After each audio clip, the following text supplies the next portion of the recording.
આવી ગયા છે ભરતજીને ઘરે જમણવાર કરવા માટે અને આજે નયા રસોઈ લાયા છીએ આપણે. શાનું શાક બને ભાઈ? બીજું કઈ?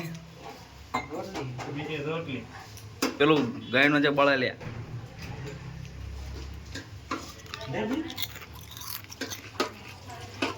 સેવ ડુંગળીનું શાક બની રહ્યું છે. વઘાર વઘાર થઈ ગયો છે. હવે આપણે તો છે ને ભાઈ કાચું કાચું ના ખવડાવતા.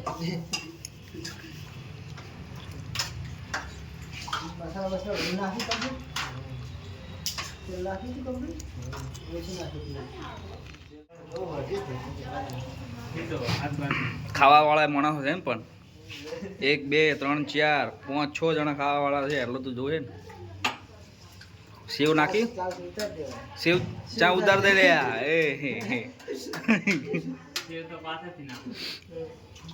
ડુંગળી તો ચડી નહીં હોય, શું ઉતાર દે?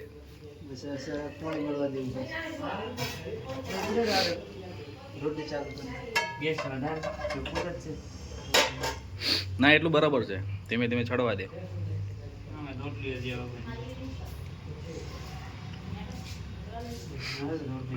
સેવ જેટલી લાયા છો? નહીં ચાલે, 5-6 પેકેટ તો જોશે ને. પછી ડુંગળી એકલી વધારે થાય છે, બીજું કોઈ નહીં. ખાલી કરી દો વળી આમાં.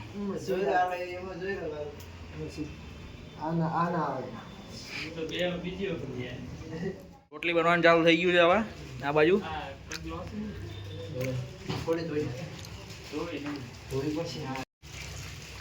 આ બાજુ તવી ધોવાઈ છે. કિરણભાઈ તવી ધોવા બેઠા છે.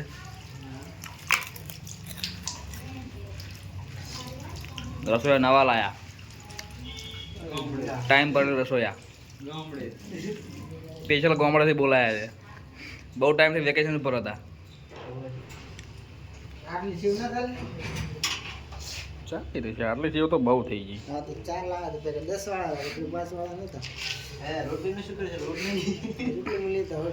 હે ભૂકા ગાડ્યા હું ચાવે પણ એમ હેડતો આવ્યો.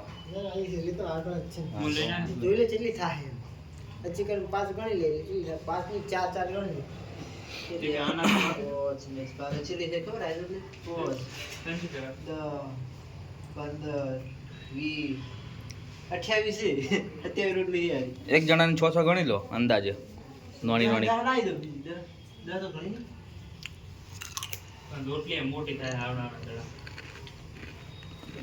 તો 4 ગણો.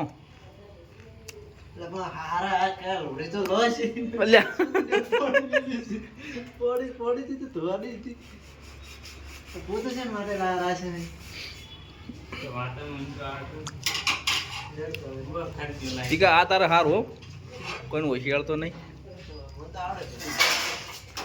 રોટલી બનાવવાની ઝપ્પા મારે જ નહીં. હે ને બૈરું જાય તો શાંતિથી ઘરે બેન એકલા હાથે બનાવીને ખાઈ લઈએ. કોઈ ઝપ્પા મારી ખરી? હજુ લગન બાકી છે ને પાછો. કોમ થઈ ગયું કે ને બૈરાન તો રીખણા ઘરે ખાવા નહીં બનાવતો. કોઈ વાંધો ના ખાવા બનાવત કે મને આવડે હાથે બનાવતા. મને તો કોઈ નહીં આવડે. મને તો બટાકા શાક આવડે ખાલી. અને રોટલી બને ને તો નકશા બને બધા. ભારત પાકિસ્તાન નકશા બને, અમેરિકા ના બધા. આમ બસ જો વર્ધનજી વળજી પડ્યા કોમે.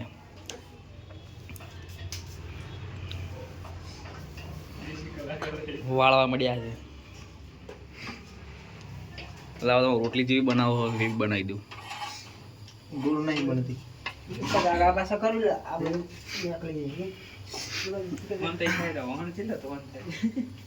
સહી પડશે. કાલમાં આવડે બેન રજા ઉઠવાનું નહીં 12 વાગે સુધી.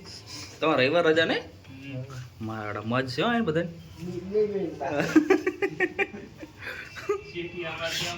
રવિવાર રજા હોય ને એને મોજ હોય ભાઈ, એ તો જોઈ લીધું છે. વર્ધનજી આપણે હવે જવાનું કહેતા હતા સુરન ફોન આવ્યો તો કે અહીં જવાનું છે બારે જા આવતા રવિવારે જવું છે કે આ રવિવારે જવું આવતા રવિવારે રાખો ને રજા રાખી લો આખી પતંગ ને બતંગ બધું આવી જાય એટલા માટે પણ આપણે બહાર જવા બાઇક લઈને જશું ને હા તો એવું કરજો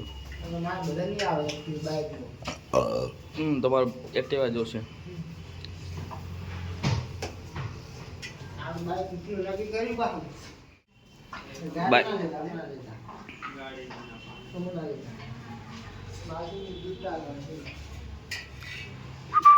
ગાડી લાવી દો ને એના કરતા ગાડી તો ના પાડે મારું